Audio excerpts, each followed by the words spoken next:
Oi, eu sou o Filho da Nuvem e nos últimos vídeos aqui do canal eu contei um pouco dos pontos positivos e negativos que foi para mim trabalhar numa empresa grande, na minha primeira empresa aqui em Portugal, a OLX.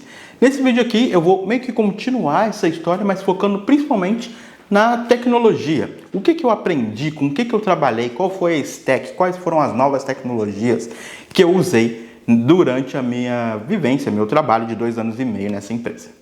Se você está assistindo esse vídeo porque você é programador ou programadora no Brasil e está querendo procurar emprego aqui em Portugal, eu te convido a conhecer o Dev em Portugal, que é um curso que eu fiz com muito conteúdo para pessoas que querem fazer essa migração, mas antes tentar entender como é o cenário de tecnologia daqui, como chegar nas empresas, quais são as empresas que não são tão boas, quais são as empresas que são boas, como é o mercado em geral, em salários, custo de vida, enfim. Muita informação e muita vivência minha também nessa sequência de vídeos. Vou deixar o link para esse curso aqui na descrição.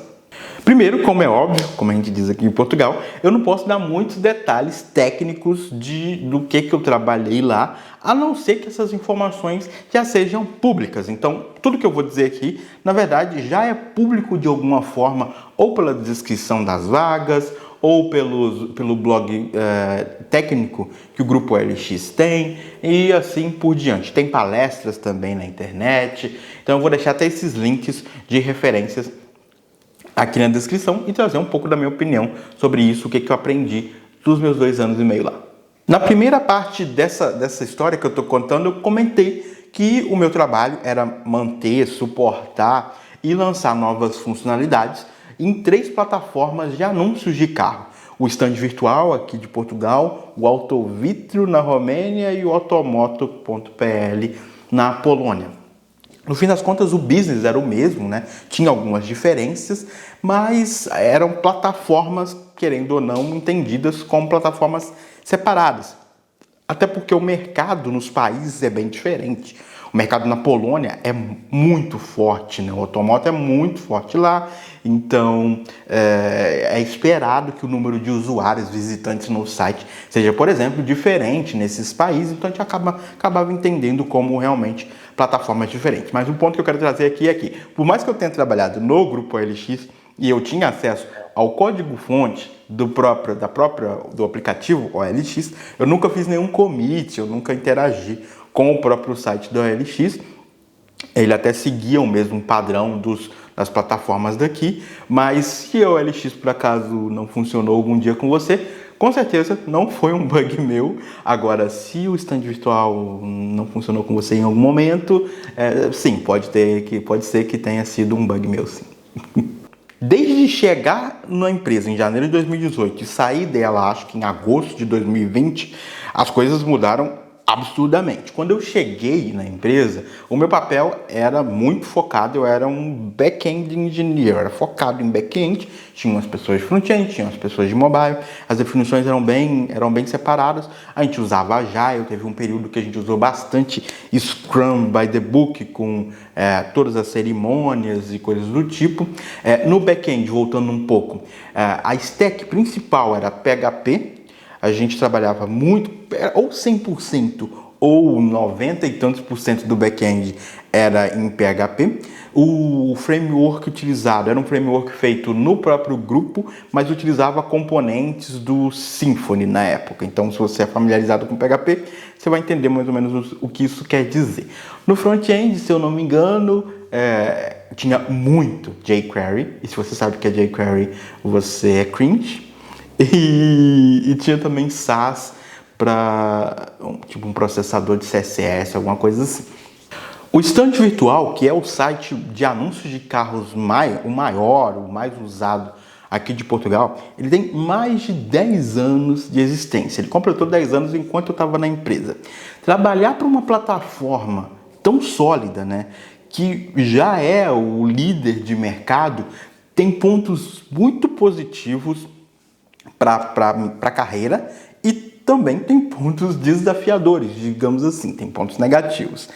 Quando você trabalha é basicamente uma scaler, né? A gente tem as definições de startup, scale up, scaler, se eu não estiver enganado, mas independente dos nomes, A startup, né, tem uma fase inicial que a empresa quer encontrar o seu modelo de negócio, tem uma fase que a empresa encontrou o seu modelo e agora quer se tornar líder de mercado, e tem uma fase que a empresa é a líder de mercado e não quer perder esse posto. Então eu estava trabalhando para uma empresa que estava nesse ponto, não estava trabalhando para manter o posto de líder do mercado.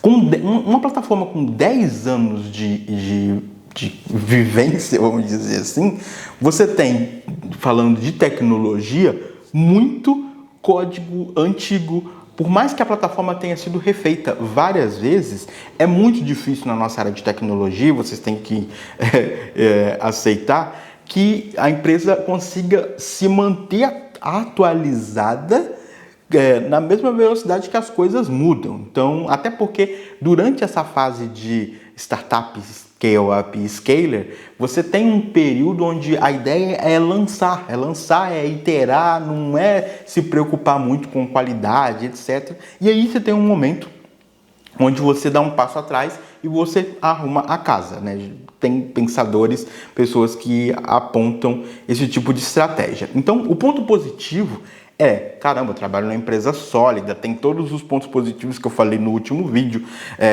Quando você trabalha numa empresa dessa, você tem uma base de usuários, você tem muitos usuários, você tem impacto na vida das pessoas, se você fizer um bug, você vai causar problemas, então você vai acabar crescendo muito na carreira, tendo uma maturidade grande para tomar cuidado com as coisas que você faz.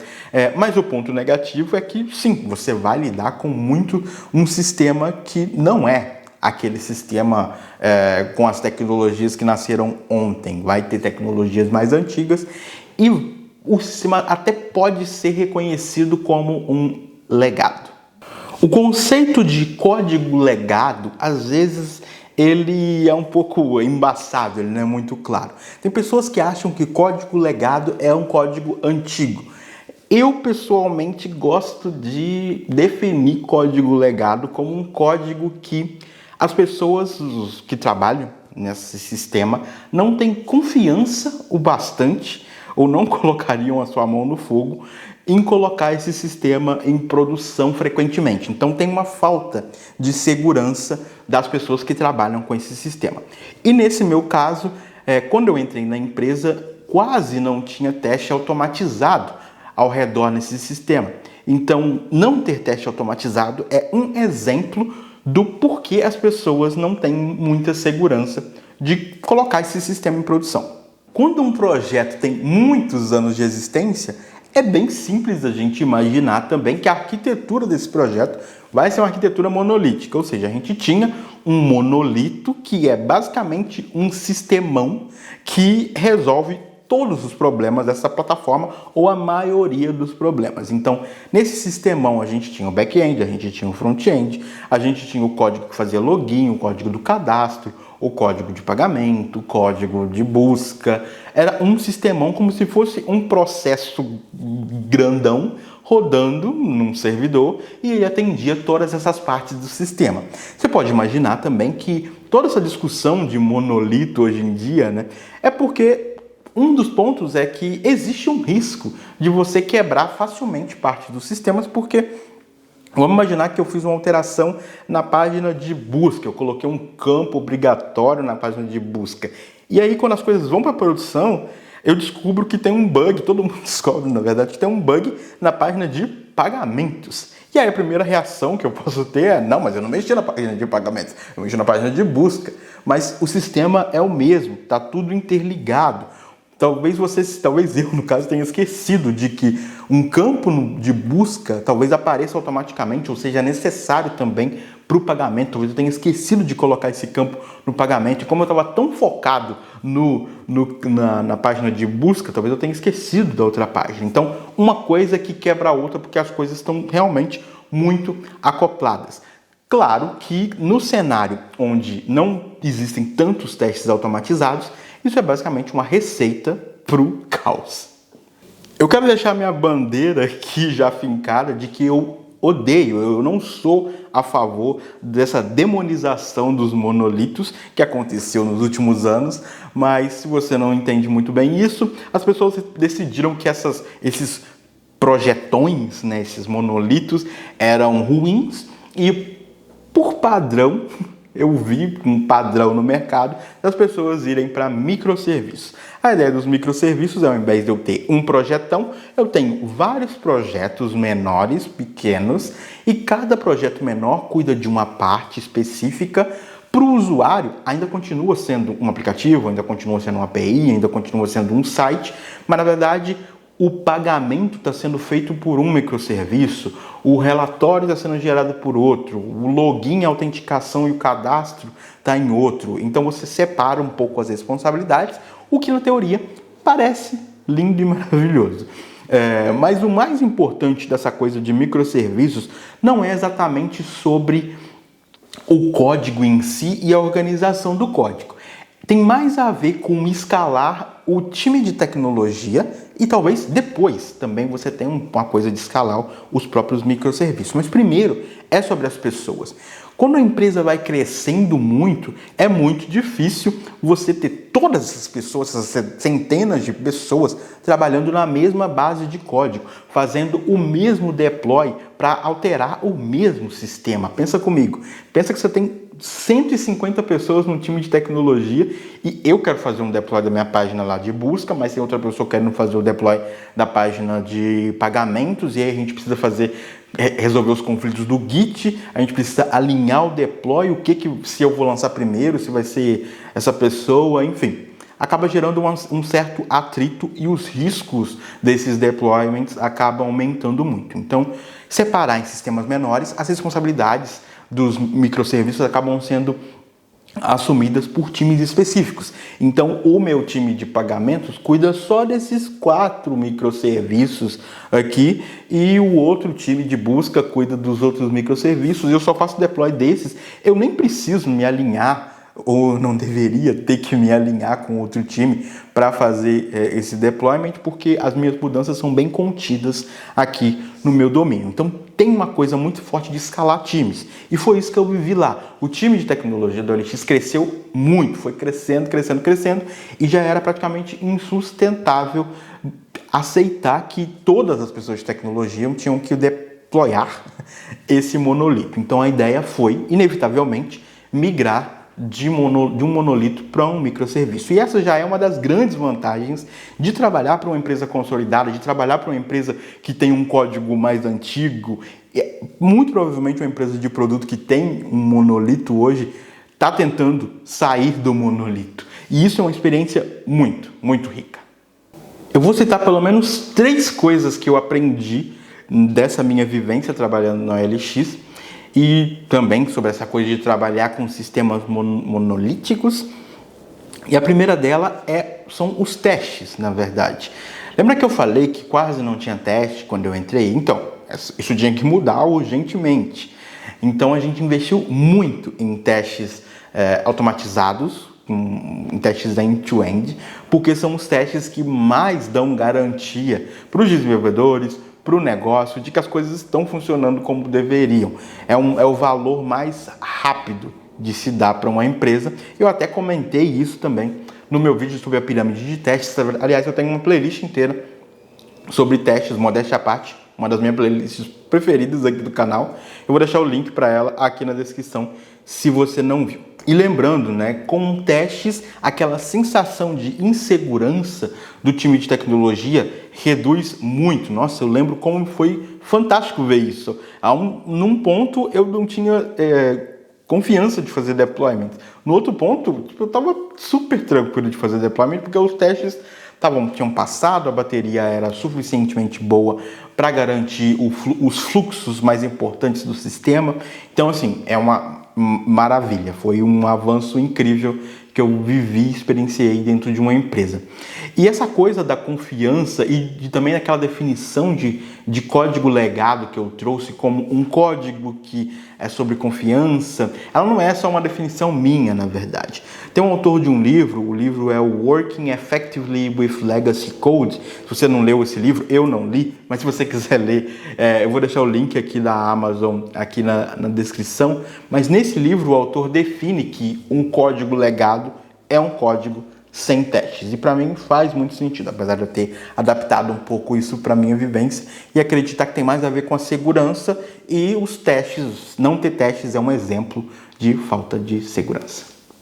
O segundo aprendizado que eu tive, e também um desafio, consequentemente, de trabalhar nesse tipo de ambiente, é que o código back-end, ele era muito acoplado. Eu falei um pouco de acoplamento de código também no primeiro vídeo de testes, no segundo vídeo de testes unitários, dando exemplo de PHP aqui no canal.